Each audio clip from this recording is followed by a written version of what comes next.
Now we will discuss about transcription. Transcription के बारे में अब डिस्कस करेंगे। जब डीएनए से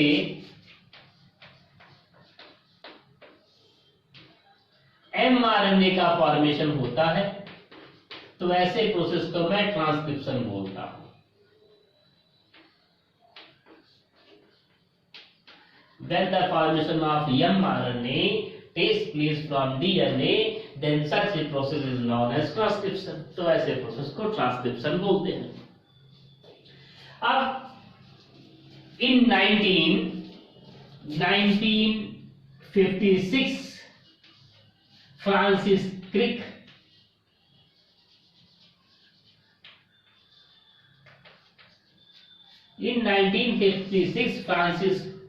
gave central dogma hypothesis। Central dogma hypothesis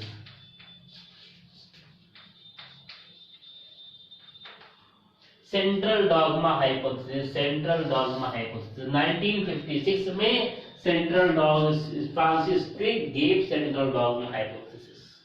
1956 में central dogma hypothesis Francis Crick ने दिया। इस हाइपोथेसिस में उन्होंने बताया कि जब डीएनए से एमआरएनए बनता है, एमआरएनए का फॉर्मेशन होता है, तो ऐसे प्रोसेस को ट्रांसक्रिप्शन बोलते हैं।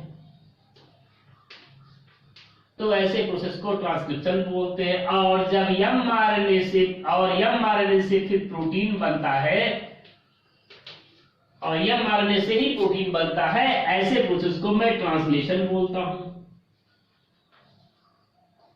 इसने बोला, फ्रांसिस क्रिक साहब ने बताया 1956 में का 1956 में इन्होंने बताया डीएनए से जब एमआरएनए बनता है उसको ट्रांसक्रिप्शन, और एमआरएनए से प्रोटीन बनता है उसी प्रोसेस को मैं ट्रांसलेशन बोलता हूं। इन दोनों को उन्होंने एक साथ कहा, transcription in this all process is known as central dogma. He told that transcription and translation both together known as central dogma. उन्होंने कहा both together known as central dogma. Both together is known as central dogma। It means अगर मैं और दूसरी भाषा में लिखना चाहूं तो मैं लिख सकता हूं central dogma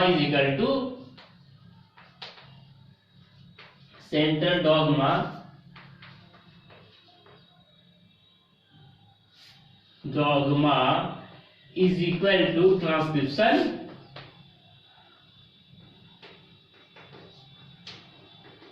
plus translation.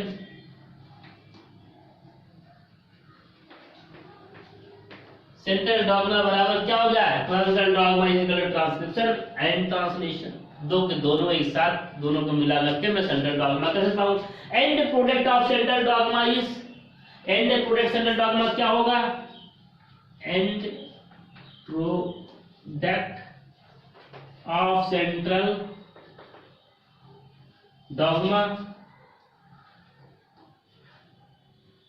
Is equal to protein. Central dogma का एंड प्रोडक्ट क्या होगा, इज प्रोटीन। तो मैं कह सकता हूं end product of transcription plus translation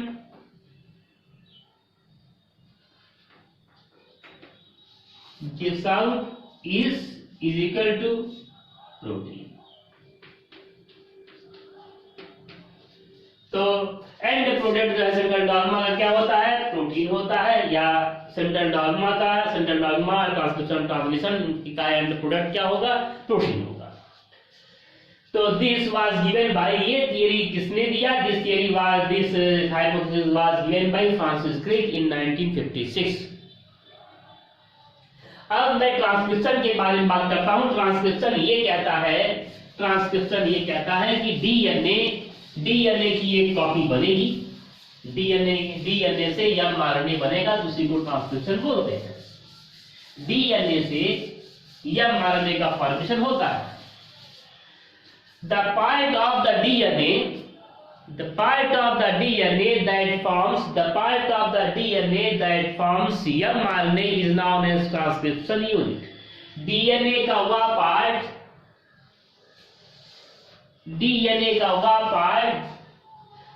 suppose this part of DNA undergoes transcription, मान लीजिए यहां से लेकर के यहां तक के पार्ट में ट्रांसक्रिप्शन हो रहा है, तो ऐसे पार्ट को मैं बोलूंगा transcription unit. The part of DNA that undergoes the process of transcription is known as transcription unit.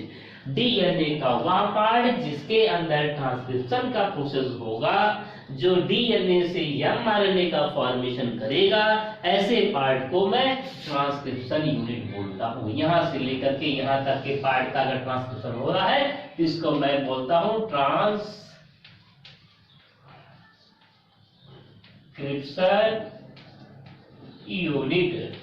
The part of DNA that undergoes the process of transcription is known as transcription unit. DNA का वह part जिसके अंदर transcription का process होता है उसको मैं transcription unit बोलता हूं।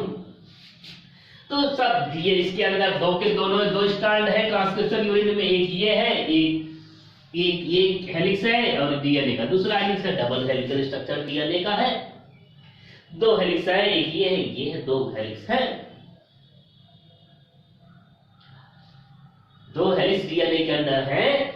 ये एनी वन ट्रांसक्रिप्शन के प्रोसेस में दो के दोनों हेलिक्स में ट्रांसक्रिप्शन नहीं होता। Any one of the helix of DNA undergoes the process of transcription.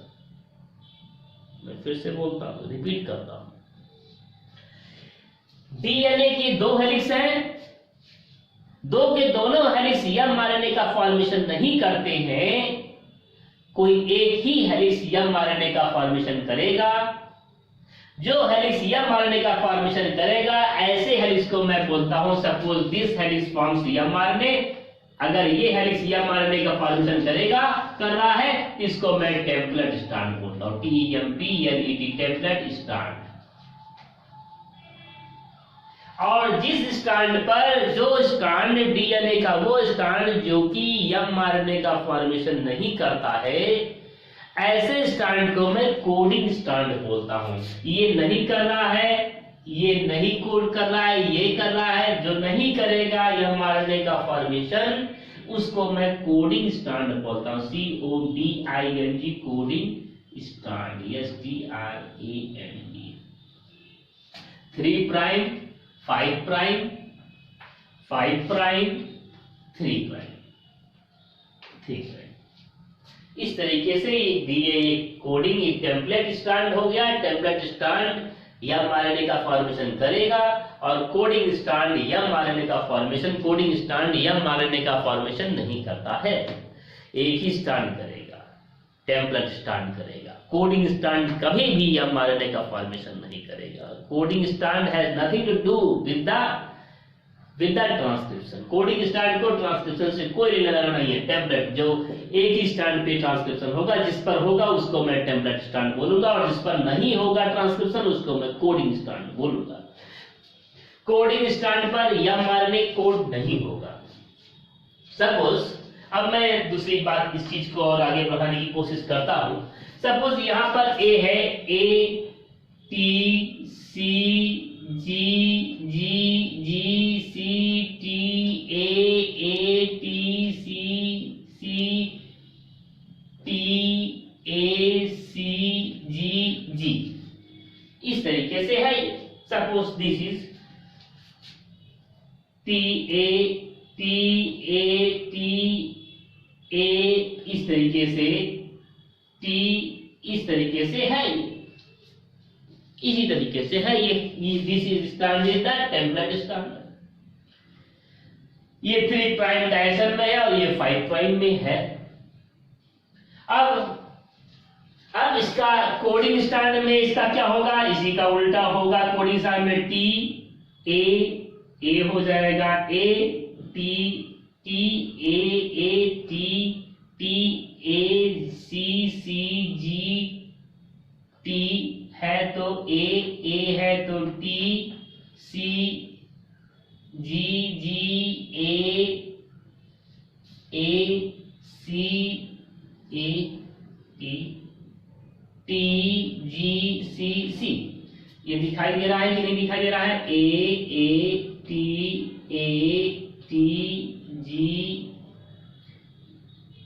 जी सी ए, इस तरीके से ये है,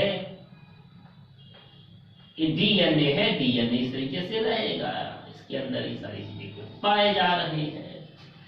और जब इसका एमआरएनए बनेगा, इससे जो है एमआरएनए का फॉर्मेशन होगा। Suppose this here mRNA is formed, इससे mRNA का फॉर्मेशन हो रहा है। अगर जब इसके अंदर mRNA, this is newly synthesised mRNA, suppose ये तो नहीं होगा, बहुत समय लगेगा। Suppose this is a newly synthesised mRNA, newly synthesised अगर mRNA है तो इसके अंदर mRNA के अंदर T के जगह पे U पाया जाता है, तो this is A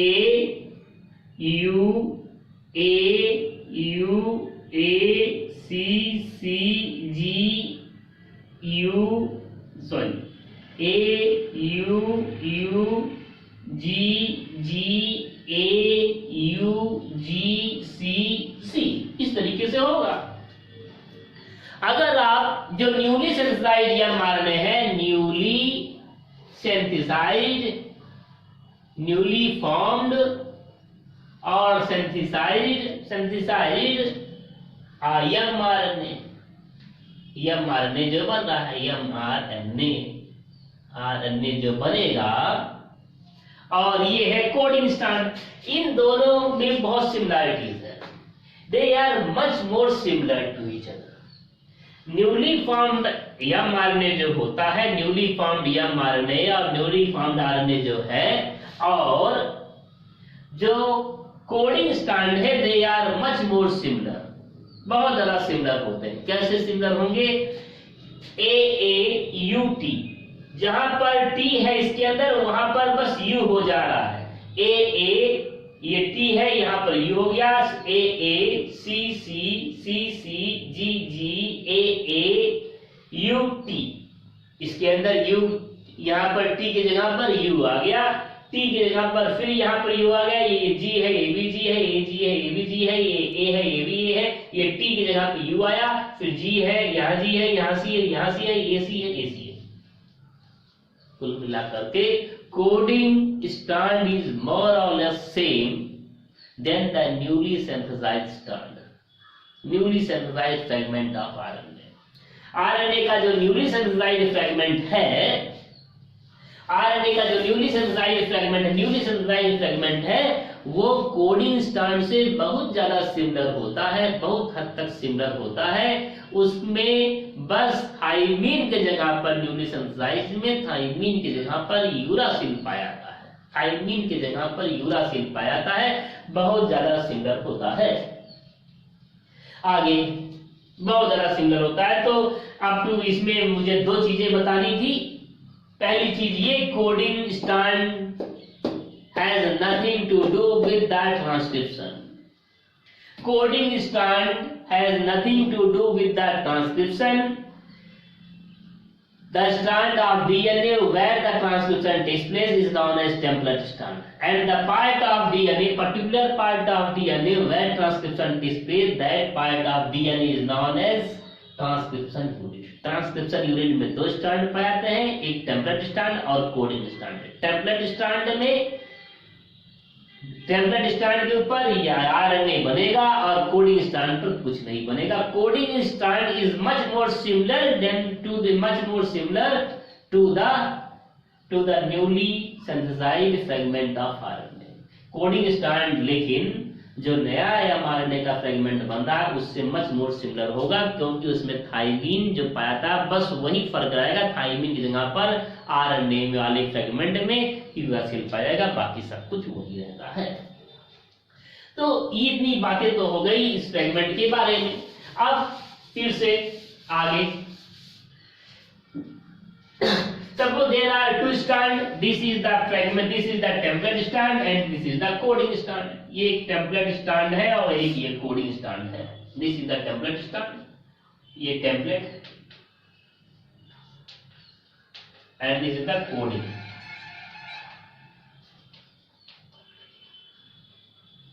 Coding start. This is the 3' direction, 3' end, and this is 5' end, and this is 5' end, this is 3' end. तो एक ये ट्रांसक्रिप्शन यूनिट हो गया, this is a transcription unit, this is a transcription unit. A transcription unit consist of 3 portion. A transcription unit consists of 3 portion। पहला portion transcription unit का ये है कि this is known as promoter site, this is known as promoter, this is known as promoter.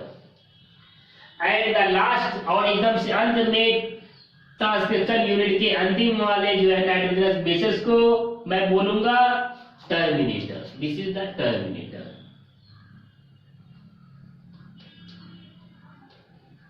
Last one को terminator बोलेंगे। बीच में जो nitrogenous bases के जो सीक्वेंसेस हैं इनको मैं बोलता हूं structural gene, these are known as structural gene, structural gene. तो एक डीएनए के फ्रेगमेंट में, एक डीएनए के फ्रेगमेंट में 3 चीजें, एक डीएनए के फ्रेगमेंट में, एक ट्रांसक्रिप्शन यूनिट में 3 चीजें पाई जाती हैं। They are promoter, structural gene and terminator. सबसे पहले प्रमोटर, उसके बाद स्ट्रक्चरल जीन और लास्ट में terminator. Promoter, promoter is a part of the transcription unit. Promoter क्या है? प्रमोटर ट्रांसक्रिप्शन यूनिट का ही एक पार्ट है। ऐसा पार्ट है जिसके अंदर रिपीटेड TA सीक्वेंस पाया जाएगा। कैसा सीक्वेंस पाएगा? TA सीक्वेंस पाया जाएगा। और अगर यहाँ TA है तो यहाँ पर क्या रहेगा? TA इस तरीके से इसमें पाया जाएगा। तो ये जो है ये क्या हो जाएगा? TA इसके अंदर पाया जा रहा है और यहाँ पर भी उसी का उल्टा TA पाया जाएगा। तो रिपीटेड TA सीक्वेंस जहां पर पाया जाएगा उसी को मैं प्रमोटर यूनिट बोलता हूं। तो प्रमोटर यूनिट क्या है? प्रमोटर यूनिट ऐसा डीएनए का हुआ पार्ट है। Promoter unit is the such part of DNA that consist of repeated TA sequence.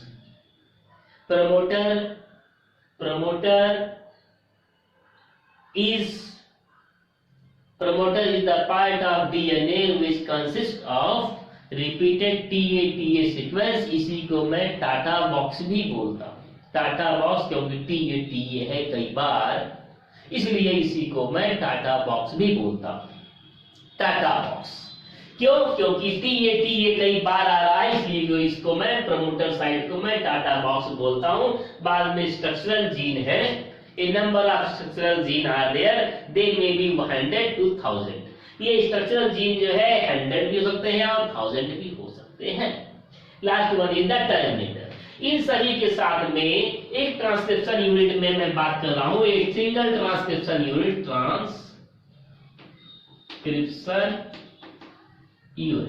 एक ट्रांसक्रिप्शन यूनिट में क्या क्या चीजें हैं? पहला है प्रमोटर,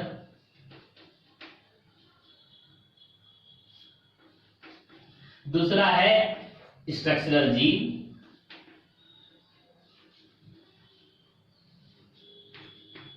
और तीसरा है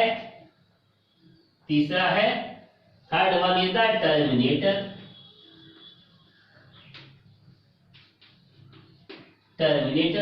promoter, structural gene and terminator. और उसके साथ में एक चीज और है, that is RNA polymerase। एक चीज और है, that is the RNA polymerase। एक एंजाइम है, that enzyme is RNA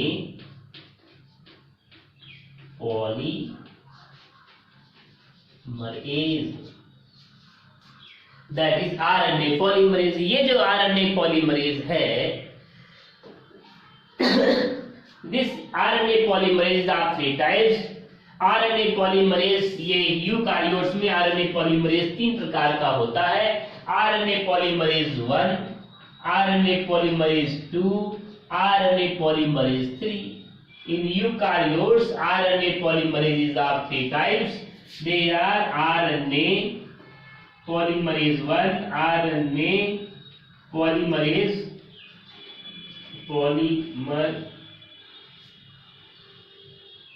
2, RNA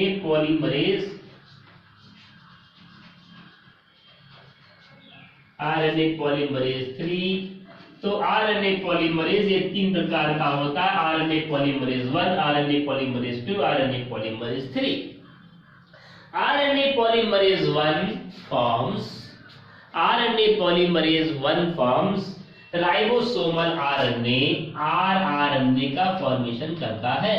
RNA polymerase 1 forms ribosomal RNA, RNA polymerase 2 forms, RNA polymerase 2 forms क्या चीज फॉर्म करेगा? आरएनए पॉलीमरेज 2 एमआरएनए का फॉर्मेशन करेगा। And RNA polymerase 3 forms tRNA, RNA polymerase 1 RNA का formation करेगा, RNA polymerase 2 forms mRNA and RNA polymerase 3 forms tRNA. इस तरीके से आरएनए पॉलीमरेज 3 चीजें पाई जाती हैं। एक ट्रांसक्रिप्शन यूनिट में they are the promoter, structural gene and terminator, 3 चीजें पाई जाएगी। और साथ में एंजाइम पाया जाता है, that enzyme is RNA polymerase. वह एंजाइम आरएनए पॉलीमरेज होता है। आरएनए यूकारियोट्स में आरएनए पॉलीमरेज 3 प्रकार का होता है। They are RNA polymerase 1 responsible for the formation of ribosomal RNA, RNA polymerase 2 responsible for the formation of mRNA and RNA polymerase 3 responsible for the formation of tRNA। जबकि prokaryotes में एक ही RNA polymerase पाया जाता है। इन prokaryotes only one type of RNA polymerase is found and that forms all the 3 type of RNA। Prokaryotes में, bacteria वगैरह में, prokaryotes में एक ही प्रकार का आरएनए पॉलीमरेज पाया जाता है और उन्हीं से 3 के तीनों टाइप के आरएनए बनाता है। एमआरएनए भी उसी से बनेगा, आरएनए भी बनेगा और टीआरएनए भी उसी से बनेगा। जबकि यूकारियोट्स में 3 प्रकार के आरएनए पॉलीमरेज का फॉर्मेशन होता है। RNA polymerase 1, 2, 3। At the corners of RNA के किनारे की तरफ, आरएनए ये है, आरएनए पॉलीमरेज है, आरएनए पॉलीमरेज है, this is RNA polymerase. RNA polymerase के बाहर की तरफ, outside the RNA polymerase alpha unit is joined together. इसके साथ में एक यूनिट जुड़ती है, this unit is known as alpha unit. कौन सा यूनिट है? This unit is known as sigma unit. Sigma unit जुड़ जाता है, सिग्मा यूनिट जुड़ जाता है। Outside the RNA polymerase, sigma unit is joined. Sigma unit initiate the formation of RNA fragment. Sigma unit इसी के अंदर यहाँ पर आरएनए पॉलीमरेज है।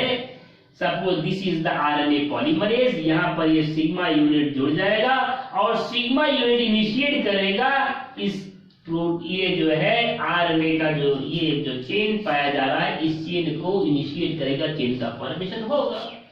यह आरएनए का जो चेन है, इस आरएनए के चेन का फॉर्मेशन करेगा सिग्मा यूनिट।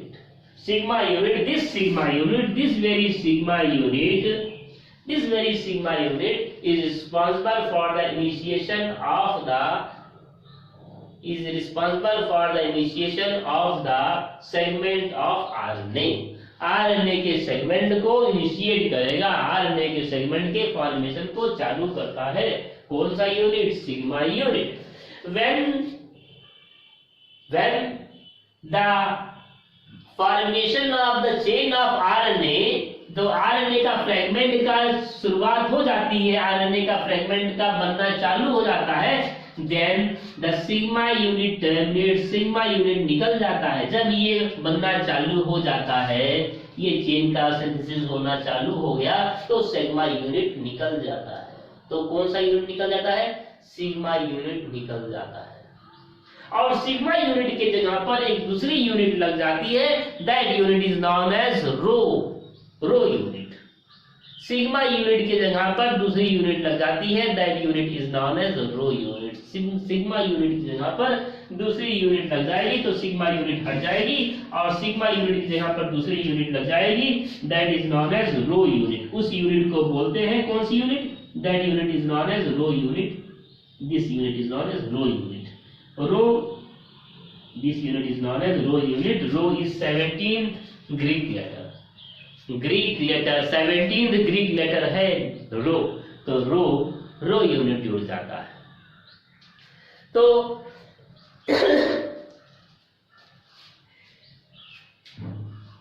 मैं ये कहना चाह रहा हूं कि एक ट्रांसक्रिप्शन यूनिट में प्रमोटर होगा, स्ट्रक्चरल जीन होगा, और टर्मिनेटर होगा।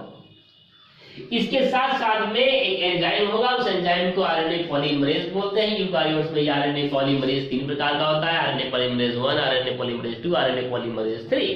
तो आरएनए पॉलीमरेज 1 आरएनए का फॉर्मेशन करेगा, 2 एमआरएनए का फॉर्मेशन करता है, और 3 टीआरएनए का फॉर्मेशन करता है। आरएनए पॉलीमरेज के बाहर की तरफ सिग्मा यूनिट जुड़ जाता है, sigma initiate the formation of mRNA, RNA का फॉर्मेशन को इनिशिएट करता है। Sigma unit initiate the formation of RNA. RNA sigma unit RNA के फॉर्मेशन को इनिशिएट करेगा, शुरुआत करेगा, और जैसे ही आरएनए का शुरुआत हो जाएगा, आरएनए का चेन बनना चालू हो जाएगा, सिग्मा निकल देगा, सिग्मा निकल जाएगा उससे, sigma unit is detached from it, and in place of sigma unit rho unit is placed. Sigma unit की जगह पर रो यूनिट लग जाएगा, और रो यूनिट कौन सा काम करेगा? Rho unit is responsible for the termination, अंतिम में टर्मिनेशन के लिए। जैसे ही रो यूनिट निकलेगा, then the synthesis of RNA is stopped, terminated। जैसे ही रो यूनिट निकल जाएगा, तो आरएनए का जो सिंथेसिस हो रहा है, जो फ्रेगमेंट बन रहा है, वो फ्रेगमेंट का फॉर्मेशन नहीं होगा, रुक जाएगा। The formation of chain, RNA chain is terminated. तो रो फैक्टर कौन सा काम करेगा? रो फैक्टर कौन सा काम कर रहा है? यहाँ पर रो फैक्टर जैसे ही निकलेगा, तुरंत आरएनए का फॉर्मेशन टर्मिनेट हो जाएगा। तो यहाँ पर मैं इन चीजों को मैं 3 स्टेप्स में बात कर सकता हूँ। सबसे पहला स्टेप है 3 नहीं, मैं 4 मेनली, यहाँ पर 3 है लेकिन मैं 4 लिख देता हूँ। सबसे पहला है रिकॉग्निशन, RECOGNITION,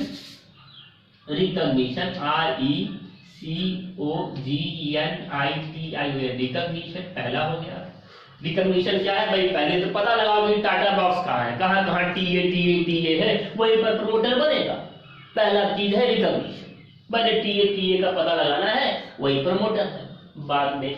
दूसरा इनिशिएशन, INITIATION, इनिशिएशन कैसे होगा भाई? इनिशिएशन जो है सिग्मा यूनिट करेगा, ये TA कर रहा था, या इसी को प्रमोटर मैं बोल रहा हूँ, प्रमोटर, ये TA और प्रमोटर, यही चीज हो गया, इनिशिएशन का काम करेगा। TA और प्रमोटर इनिशिएशन रिकॉग्निशन का काम कर रहा है। दूसरा है इनिशिएशन कौन करेगा? सिग्मा यूनिट करेगा, सिग्मा यूनिट इनिशिएशन का काम करेगा। दूसरा है स्ट्रक्चरल जीन में आगे बढ़ जाएगा, तो ये तीसरा हो जाएगा, फॉर्मेशन हो जाएगा आरएनए का, उसको मैं बोलूंगा, इसके फॉर्मेशन को, जो आरएनए का फॉर्मेशन हो रहा है, इसके फॉर्मेशन को मैं बोलता हूं, इसको मैं यहां पर बोलता हूं इलॉन्गेशन।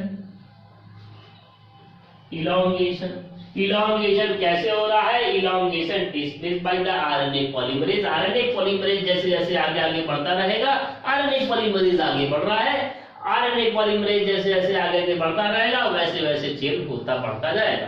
लेकिन आरएनए पॉलीमरेज के अंदर रो फैक्टर का होना जरूरी है। इलॉन्गेशन किसके द्वारा हो रहा है? Elongation takes place by the rho factor. RNA polymerase तो आगे बढ़ ही रहा है, लेकिन उसमें आरएनए पॉलीमरेज में रो फैक्टर होना जरूरी है। Elongation rho factor is responsible for the elongation, and third one is the and fourth one is the termination, और fourth one termination है। fourth one is the termination, rho factor detach हो जाएगा तो terminate हो जाएगा, जहां पर रुक जाएगा उसी को मैं टर्मिनेशन बोलता हूँ। जहां पर डिटैच हो जाएगा, जहां पर डिटैच होता है उसी को मैं टर्मिनेशन बोलता हूँ। ट्रांसक्रिप्शन के प्रोसेस में एक डीएनए से mRNA का फॉर्मेशन होता है। During the process of transcription from one DNA से आरएनए का फॉर्मेशन होता है। आरएनए का फॉर्मेशन होता है during in the process of transcription from one DNA one RNA is formed. एक आरएनए का फॉर्मेशन होगा। जिस आरएनए का फॉर्मेशन होता है उस आरएनए को मैं एचएनआरएनए बोलता हूं। This RNA is known as hnRNA. इस आरएनए को मैं एचएनआरएनए बोलता हूं, heterogeneous nuclear RNA. HnRNA stands for heterogeneous nuclear RNA. यह चीज जो है Jacob, JACOB, Jacob and Monod, Jacob और मोनेड साहब ने 1961 में बताया। जैकब एंड मोनेड साहब ने 1961 में बताया कि डीएनए से जो आरएनए बनता है that is not mRNA। mRNA वो नहीं है, उसको मैं हेट्रोजीनस न्यूक्लियर आरएनए बोलता हूं, एचएनआरएनए बोलता हूं। क्यों बोलता हूं? क्योंकि इसके अंदर जो भी नाइट्रोजनस बेसेस हैं, वो नाइट्रोजनस बेसेस जो हैं वो सारे के सारे नाइट्रोजनस बेसेस उसकी कॉम्प्लीमेंट्री कॉपी इसके अंदर बन रही है। कॉम्प्लीमेंट्री कॉपी बन रही है जस्ट लाइक कोडिंग स्टैंड। ये टेम्पलेट अगर है तो ये कोडिंग है। कोडिंग स्टैंड के तरीके से ही एचएनआरएनए भी है, बस इसके अंदर थाइमिन जहां पर है, थाइमिन जहां पर इसमें यूरासिल है। तो this RNA is known as hnRNA. इस आरएनए को एचएनआरएनए बोलते हैं। तो इन्होंने बताया कि इसके अंदर तो तमाम नाइट्रोजनस बेसेस जैसे डीएनए है वैसे उसी तरीके से उसका कॉम्प्लीमेंट्री कॉपी है, इसको एचएनआरएनए बोलते हैं। इसके अंदर यूजफुल पार्ट है और नॉन यूजफुल पार्ट है, कोडिंग पार्ट है और नॉन कोडिंग पार्ट दोनों है। कोडिंग पार्ट उसे कहते हैं जो AUG से चालू हो और नॉनसेंस कोडॉन पे खत्म हो जाए, वो कोडिंग पार्ट है। AUG से चालू हुआ, UAA, UAG, UGA जो नॉनसेंस कोडॉन है वहां तक खत्म हो जाएगा, इसको उसको कोडिंग पार्ट। या मान लीजिए यहाँ AUG से चालू हुआ, यहाँ तक UAA, यहाँ पर टर्मिनेशन कोडॉन हो गया, नॉन कोडिंग पार्ट हो गया। यहाँ पर UAA, UAG फिर से मिल गया, UAG से चालू हुआ और फिर यहाँ पर कोई नॉनसेंस कोडॉन हो गया, ये नॉन कोडिंग पार्ट हो गया। ये फिर यहाँ से कोडिंग पार्ट, फिर यहाँ से नॉन कोडिंग पार्ट चालू, फिर यहाँ पर AUG चालू हुआ और यहाँ से कोड करना चालू किया और फिर यहाँ पर कुछ नहीं है, यहाँ पर UA, यहाँ पर नॉनसेंस कोडॉन आ गया, ये भी नॉन कोडिंग पार्ट। तो ये कोडिंग पार्ट है, this is coding part, this is coding part, this is coding part, this is coding part, and this is non coding part, non coding part, non coding part NCP, non coding part, non coding part. Coding part, जो coding part होता है, coding part is known as exon. Coding part का दूसरा नाम है exon, EXON, exon. This coding part is exon and this coding part is also exon, and non-coding part is known as intron, INTRON, intron, intron, intron, intron। तो coding part जो है उसको exon बोलेंगे और नॉन कोडिंग पार्ट को intron बोलते हैं। दो तरीके से coding part is exon, coding part is exon, coding part यहाँ एक्सॉन है, AUG से चालू होगा और नॉनसेंस कोडॉन पे खत्म हो जाएगा, वो एक्सॉन है। और जो जहां पर कुछ नहीं AUG जहां पर खत्म हो गया, फिर AUG का इंतजार करेगा, वहां से फिर कोडिंग पार्ट चालू हो जाएगा। तो ये उसको नॉन कोडिंग पार्ट को मैं एंड्रॉन बोलता हूं। Non coding part is known as intron. अब यहाँ पर एक एंजाइम काम करेगा, that enzyme is known as endonuclease. यहाँ पर एक एंजाइम काम करेगा, उस एंजाइम का नाम है endonuclease. Endonuclease cut it into different pieces. Endonuclease इस पार्ट को कई पीसेस में काट देगा, इसको कई पीसेस में काट देगा। एंडोन्यूक्लियेज इसको कई पीसेस में काट देगा। यहाँ पर एक्सॉन, यहाँ पर भी एक्सॉन, और ये सब एंट्रॉन, ये सभी एंट्रॉन है। ये एंट्रॉन है, ये एंट्रॉन है, ये एक्सॉन, EXON एक्सॉन, ये भी एक्सॉन और ये भी एक्सॉन। ये कई पार्ट में कट गया, एक्सॉन अलग हो गया, एंडोन्यूक्लियस ने काट दिया, एंडोन्यूक्लियस ने काट दिया, ये एक्सॉन अलग, एंट्रॉन अलग, सभी को एक्सॉन और एंट्रॉन को सबको बांट दिया, काट दिया। अब ligase enzyme, next enzyme is the ligase. Ligase enzyme कौन सा काम करेगा? नेक्स्ट एंजाइम कौन सा है? Ligase. Ligase enzyme joins all the exon. Ligase enzyme ये जो सभी के सभी एक्सॉन है, सभी के सभी एक्सॉन को आपस में जोड़ देगा। One exon is over there, second exon and, और ये तीसरा एक्सॉन।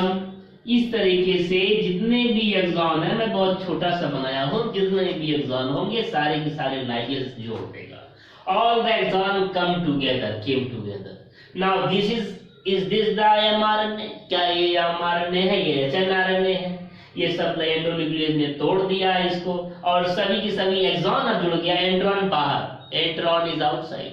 एक्सॉन सभी के सभी, ए एक्सॉन, एक्सॉन 1, एक्सॉन 2, एक्सॉन 3, इस सभी एक्सॉन जुड़ गया है। ये दिस इज अनस्टेबल hnRNA, या इसी sorry this is unstable mRNA। mRNA है लेकिन ये अनस्टेबल mRNA है। दिस इज अनस्टेबल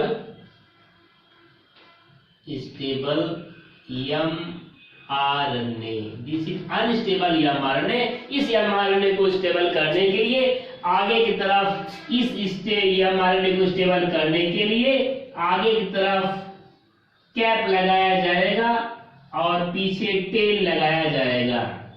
इसको स्टेबल करने के लिए, इसको ये अनस्टेबल आरएनए को स्टेबल आरएनए में बदलने के लिए मिथाइलेटेड गुआनिन आगे लगाया जाएगा। कैप लगाया जाएगा, किसका? इसके ऊपर कैप लगाया जाएगा। This cap is of methylated guanine. Cap लगाया जा रहा है, किसका है? मिथाइलेटेड गुआनिन का।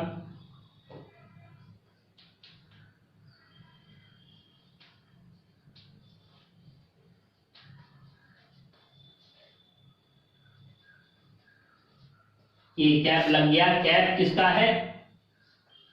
This cap is of methylated guanine. और यहाँ पर एक टेल लगाया जाएगा, यहाँ पर एक टेल लगाया जाएगा, और टेल किस चीज का होगा? This is a tail. ये टेल किस चीज का? पॉली एडेनिन चेन का होगा, पॉली एडेनिन टेल। यहाँ पर एडेनिन, ढेर सारे एडेनिन इकट्ठा हो जाएंगे, किनारे की तरफ ढेर सारे एडेनिन लगा दिया जाएगा। This tail is of poly adenine. ये पॉली एडेनिन टेल है, पॉली एडेनिन टेल है।